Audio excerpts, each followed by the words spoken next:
السلام عليكم اخوتي، لاباس؟ اش اخباركم؟ والله العظيم اخوتي تشوفوا هذا الفيديو غادي يبان لكم الحقيقه ديال بن كيران. هذه السيده خناتة بنونه، كاتبه كبيره وخايده جائزات على يعني اللي تقوم بداك الكتاب ديالها، خايده عليهم جائزات. وعاد مناضله كبيره هي ووالديها.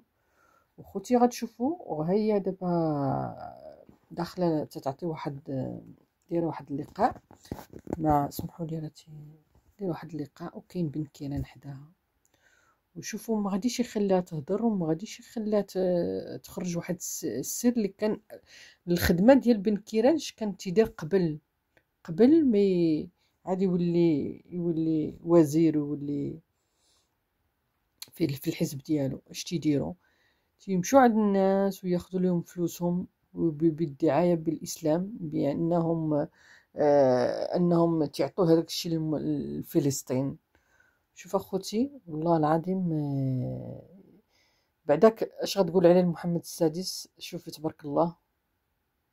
هذه اللي تستطيع أية امبراطوريه مرت تاريخيا قديما وحديثا ومستقبلا ان تخضعه، بل استطاع المغرب أن يكون امبراطورية عظيمة تمتد من الحدود الفرنسية إلى قلب إفريقيا ومن المحيط الأطلسي إلى بقاء. وهذا المغرب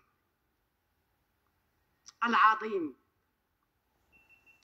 الذي يتعرض الآن لهجمة صهيونية، لا في التعليم ولا في الدين ولا في العادات ولا في التقاليد. لك الله يا محمد السادس، لك الله يا محمد السادس، لك الله يا محمد السادس. ولكن شو راه بن كيران كاين هنا في هذا الحزب ديالو. يواجه خوتي بغيت الصهيونيه العالميه. انا غادي نشيكم واحد المقطع اللي مهم من عندي.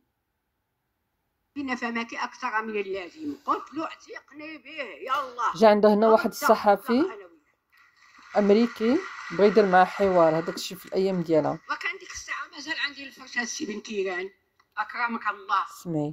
اسمعوا ما جاني الوفد من عنده يوم الجمعه، اسمعوا باش بغوت فين يجلسوا، حتى الطاوس بعتو وبنيت به مسجد في اميتان.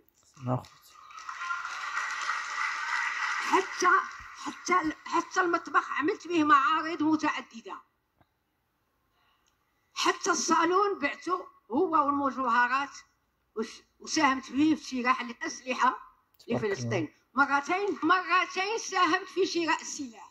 المره هذه لان غير الحلقات بعتهم في ديك الساعه ب20 مليون. سمعتوا؟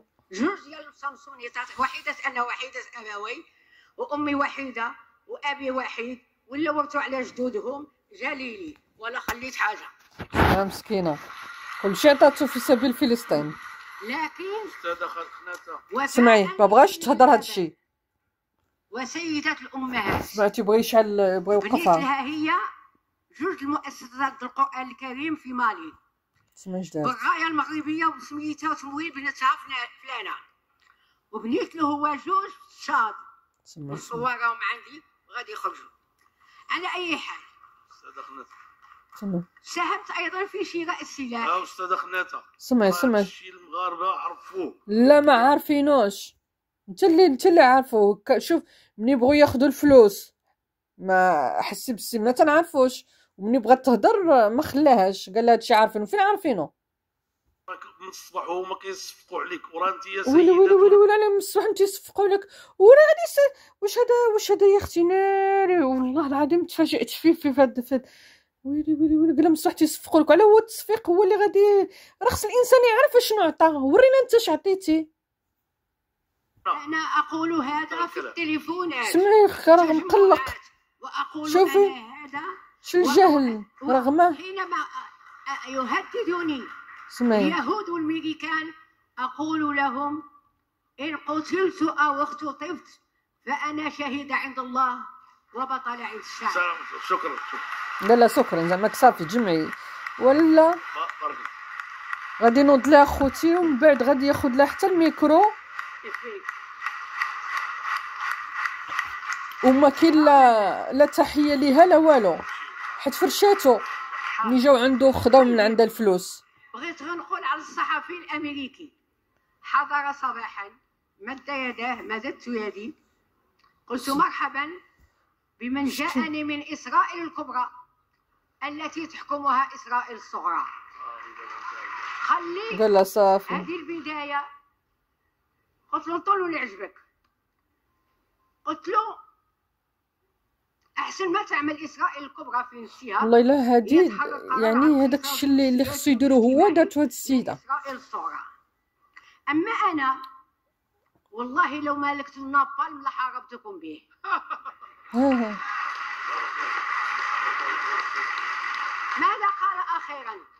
ماذا قال اخيرا؟ مستحيل ان تموت امه فيها امراه هكذا تتحدث. عمر ما قدمها لينا ولا دارها راه في عنده في الحزب ديالو ولا ما كاينش. ياخذوا تيبغوا يبانوا هما. انا اقل امراه في هذه الامه. اية امراه في هذه الامه، وتعرفون انكم سرقتم هويتنا وتاريخنا وحضارتنا ومعادننا وارزاقنا وكل شيء، تنهشكم باسنانها الى ما عندها السلاح. على اي حال اعود واقول الموضوع دائما في كرسي الاتهام هو الاسلام. جاءتني صحفيه من جريده لوموند. لا غير هذه واستاذه 90 عام ديال الصحفيين ايوا خليها، ورينا انت اش درتي. اش درتي؟ اش درتي تجمع في الفلوس ودرتي المعاش ديالك على ظهر المغاربه.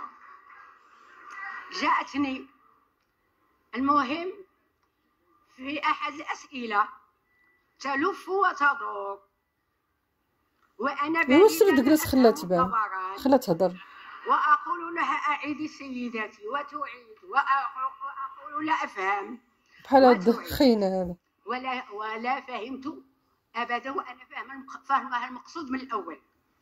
قلت لها تسمحين سيداتي ان القي السؤال علي عوضا عنك؟ قالت تفضلي.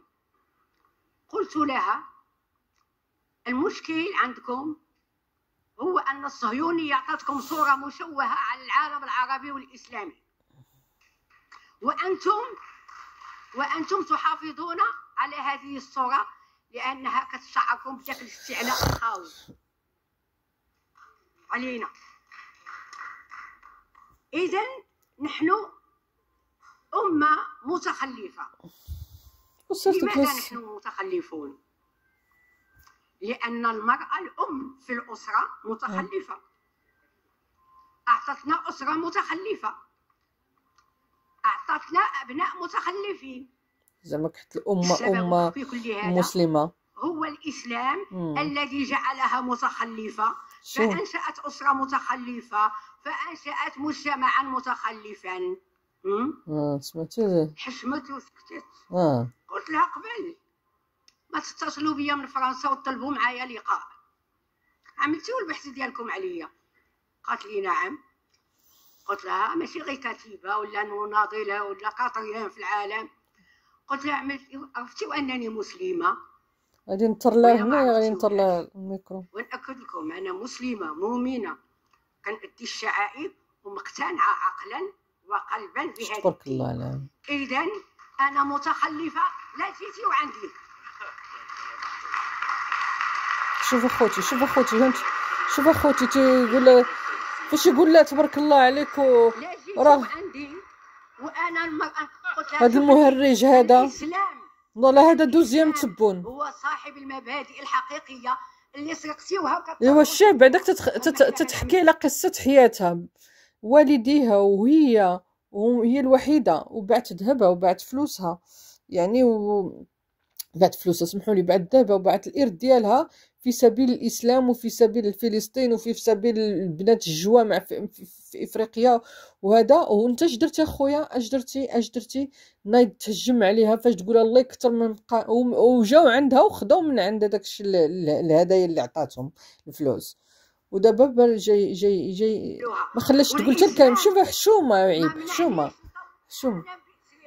الطائرة وأنا حشومه هذه المبادئ حشومه باش يعطاه واحد يخليها تتكلم. والسلام عليكم. يلا واش شدو كولو هذاك الضحك راه عينا بيه ديالك والله العظيم. هذا ديال التصرفيق وحق الله. سمحوا لي اخوتي، عصبني باش تشوفي بحال هادو تيضحكوا على عباد الله ويضحكوا علينا، تيسحبوا راسهم انهم هذا تنشوف فيه بحال شي مهرج غادي حماق باغي يهضر وصافي، ما يهضر. مهم قالت لي هاكا خذوا شدوا كولو يلا.